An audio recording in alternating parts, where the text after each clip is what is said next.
Bienvenue dans cette nouvelle vidéo un peu spéciale car il s'agit ni d'une vidéo achat comics info ni d'une review comics mais tout simplement de ce que j'ai appelé un best of comics 2014 qui a pour but, comme le nom de la vidéo l'indique, de vous présenter les meilleurs comics sortis en 2014 selon moi chez Urban Comics, bien évidemment, étant donné que je n'ai lu que ça durant cette année. Je me vois mal vous présenter autre chose que des comics sortis chez Urban.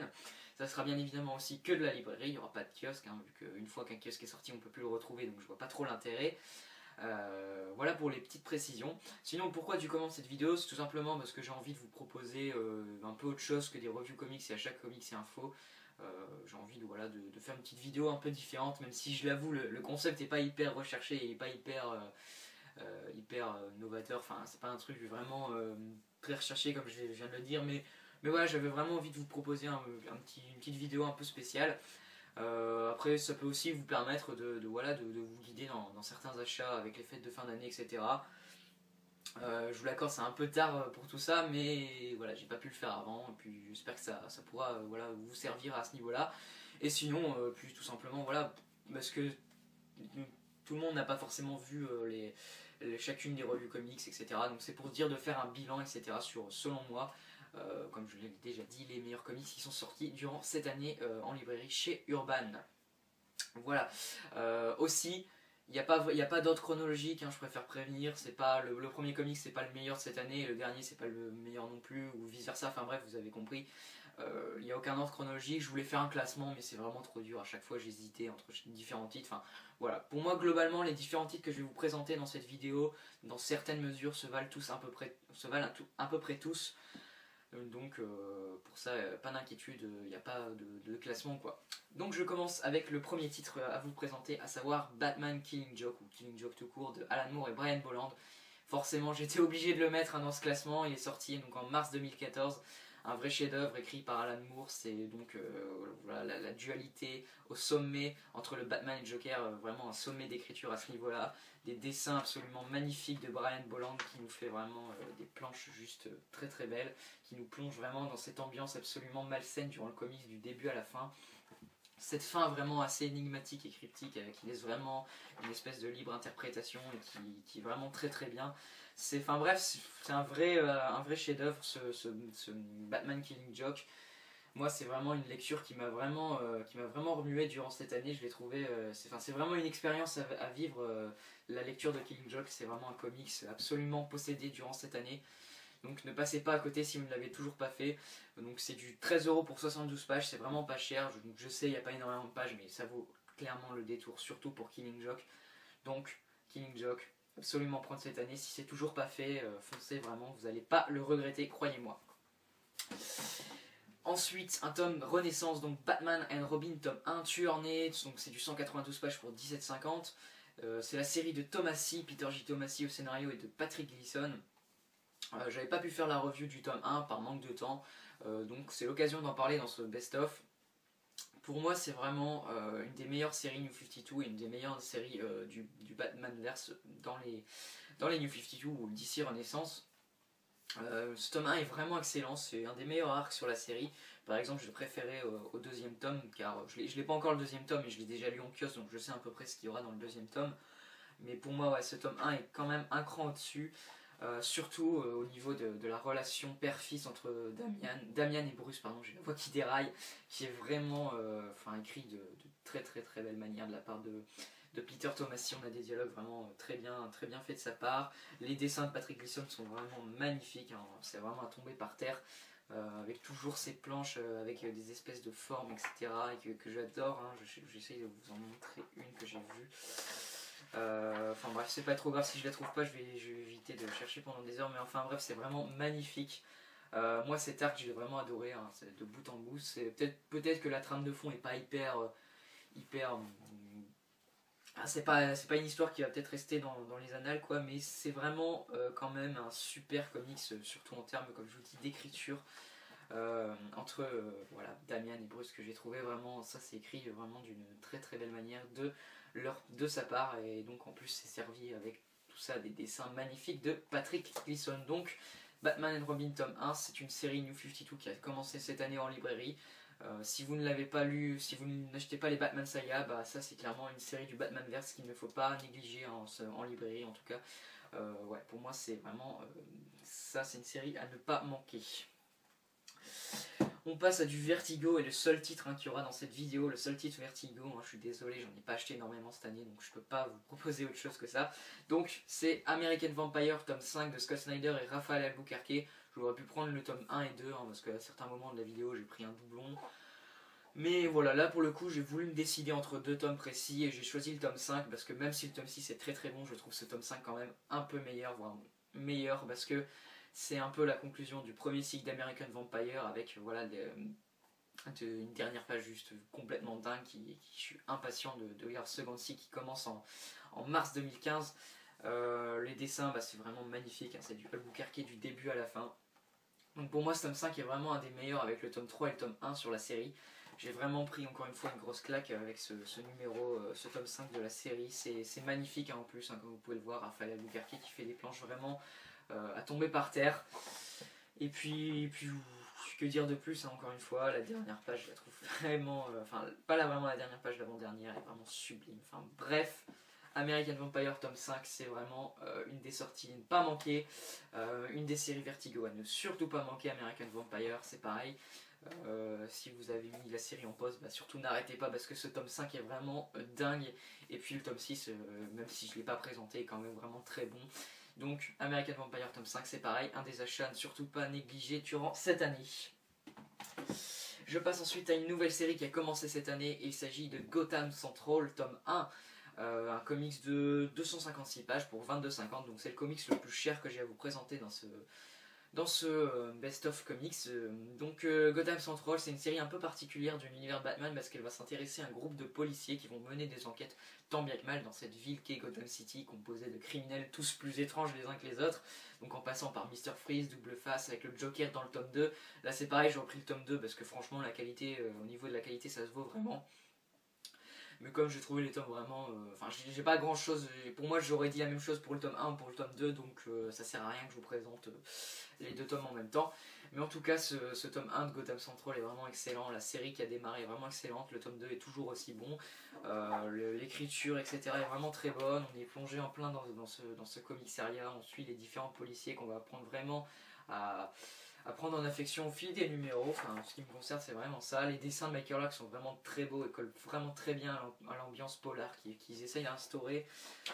Donc pour moi, ouais, Gotham Central, c'est pareil, c'est une sortie, enfin une série a vraiment commencé durant cette année. Je conseille vraiment plus celle-là que Gotham Central car c'est deux séries vraiment en plusieurs tomes qui ont commencé durant cette année pour l'univers de Batman. J'ai pas continué donc je peux pas dire si c'est meilleur, mais moi pour moi le tome 1 de No Man's Land m'a vraiment pas trop convaincu. Donc si vous hésitez entre deux grandes sagas à commencer, pour moi c'est clairement Gotham Central, absolument se jeter dessus. Donc là je vais vous présenter deux tomes d'ici Renaissance, donc des gros coups de cœur de cette année. Il s'agit de Batman tome 3 et Batman tome 4 de Scott Snyder et Greg Capullo en grande partie. Donc là j'ai vraiment des choses assez différentes pour dire sur chacun des tomes, donc c'est pour ça que j'ai pris les deux tomes. Donc d'abord le tome 3 avec le retour du Joker, juste, enfin bref, c'est pour moi un vrai coup de cœur celui-ci, de toute façon tous les autres aussi j'ai envie de dire, attention je dis pas le contraire, mais celui-ci ouais, c'est quand même quelque chose en termes de qualité. Snyder nous fait vraiment un comics à mon sens vraiment irréprochable, presque irréprochable, il y a peut-être quelques petits défauts, mais pour moi le tout est tellement bon que j'arrive à omettre les défauts en fait, c'est vraiment ça. Les dessins, c'est resplendissant. Pour moi, encore une fois, je le répète, mais la grande force de ce comic, c'est vraiment la relation Batman-Joker, mais qui est écrit, encore une fois, mais à la perfection par Snyder. C'est les dialogues entre ces personnages. Il a vraiment tout compris à ces deux-là, en termes de leur relation, etc. C'est pour moi irréprochable à ce niveau-là. Par contre, on peut peut-être reprocher une trame de fond. C'est pareil, peut-être pas non plus des plus intéressantes. Peut-être qu'à ce niveau-là, Cour des Hiboux était peut-être un peu meilleur. Mais je vous dis,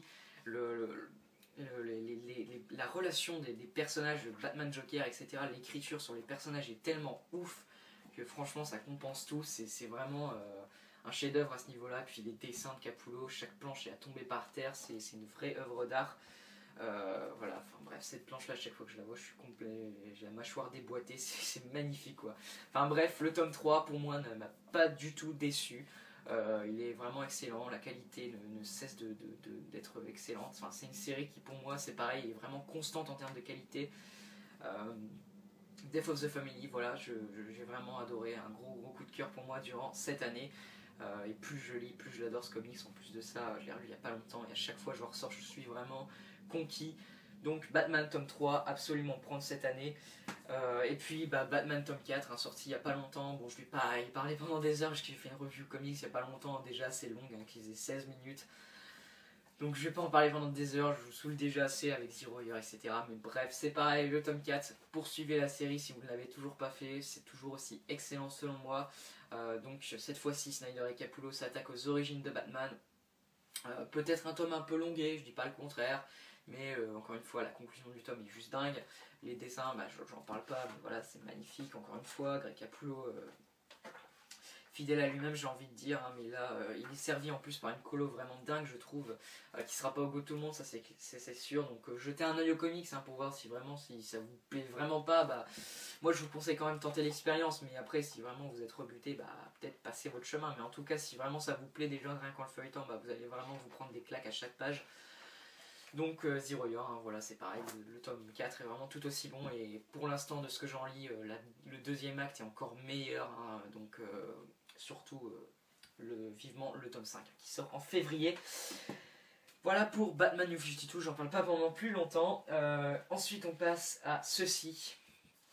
Geoff Johns présente Green Lantern tome 4 et 5 qui a pour but de raconter la guerre des Sinestro, la guerre de Sinestro pardon, donc Sinestro War en deux parties, donc deux comics de 192 pages, donc pour 17,50. Ouais, grosse claque pour moi cette année sur l'univers de Green Lantern. Un gros coup de cœur. J'ai vraiment pris, comme je l'ai dit, une grosse claque avec ce numéro. C'est hyper beau, on a du Ivan Reis, on a du Patrick Gleason.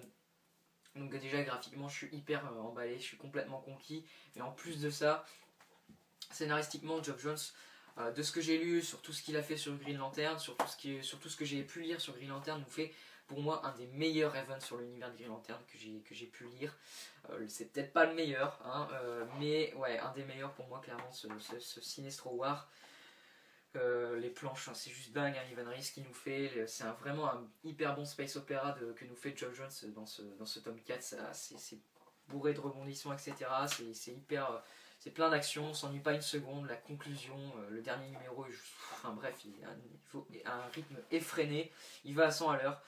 Moi j'ai vraiment complètement été conquis par ce tome, ces deux tomes de Geoff Johns présente Green Lantern, et voilà, rien que pour ça, lancez-vous dans Geoff Johns présente Green Lantern, ou alors si c'est pareil, si vous êtes un peu arrêté en cours de route parce que vous n'avez pas trop été emballé par les trois premiers, foncez sur ça parce que ouais, là je pense que vous allez prendre une grosse claque.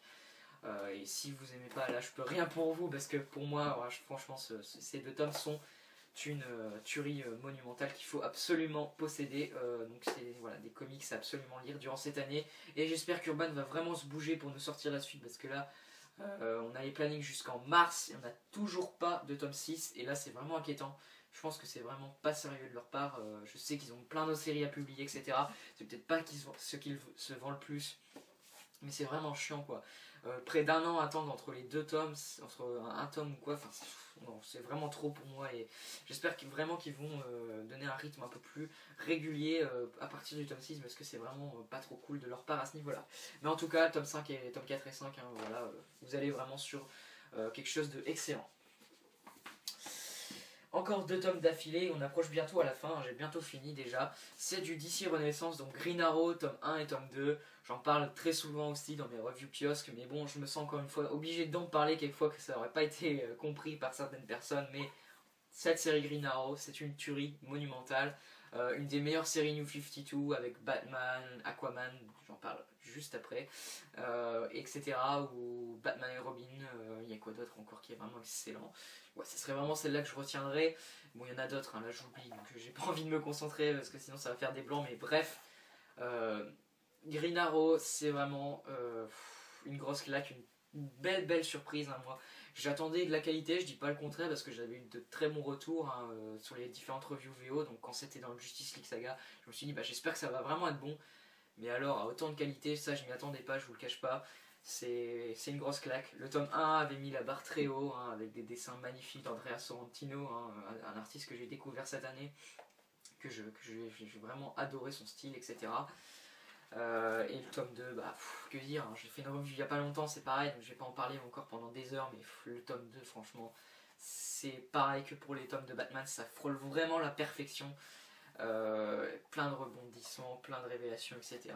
Les dessins sont magnifiques, la conclusion, enfin, vraiment le dernier numéro de l'Outsider War est juste dingue. Enfin bref, ces deux tomes, c'est vraiment des vraies perles de l'univers d'ici Renaissance. Donc foncez dessus, vous n'allez pas le regretter, c'est vraiment, encore une fois, vous allez vraiment sur la qualité. Si vous n'avez toujours pas commencé cette série, bah foncez.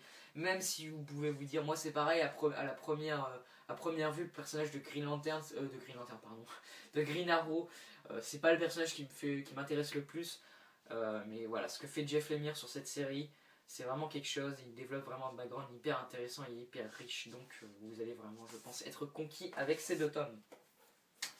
Et je termine par, donc, comme je l'ai un peu dit il y a quelques secondes, avec du Aquaman. Donc Aquaman tome 3, La mort du roi, conclusion du run de Geoff Johns sur la série, un comics de 216 pages pour 19€. Ça c'est pareil, voilà, c'est vraiment une perle ce comics, c'est un vrai chef-d'œuvre.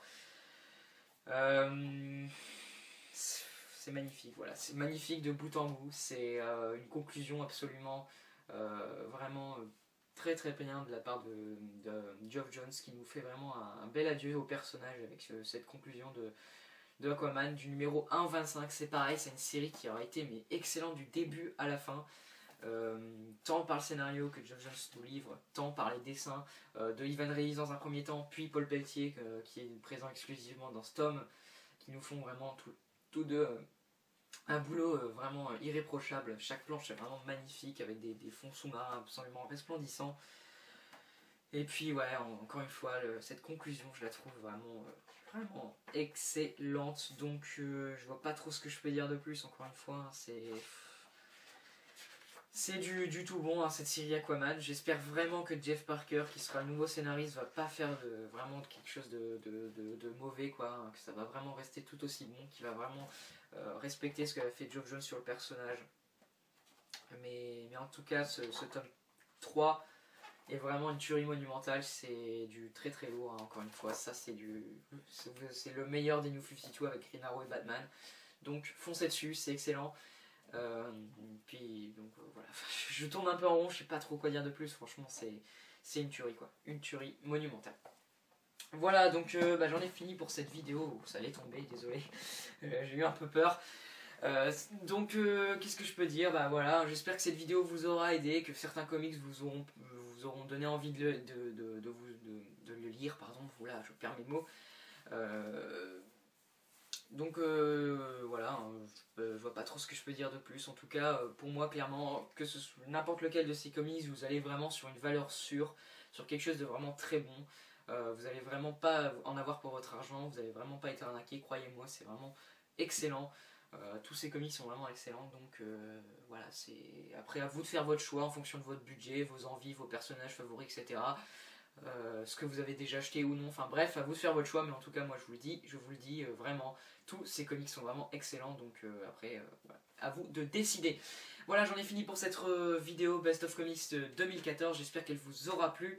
Je vous dis à la prochaine, soit pour une revue comics, non ça sera pour une revue comics d'ailleurs, donc à la prochaine pour une revue comics, d'ici là prenez soin de vous et à plus tout le monde.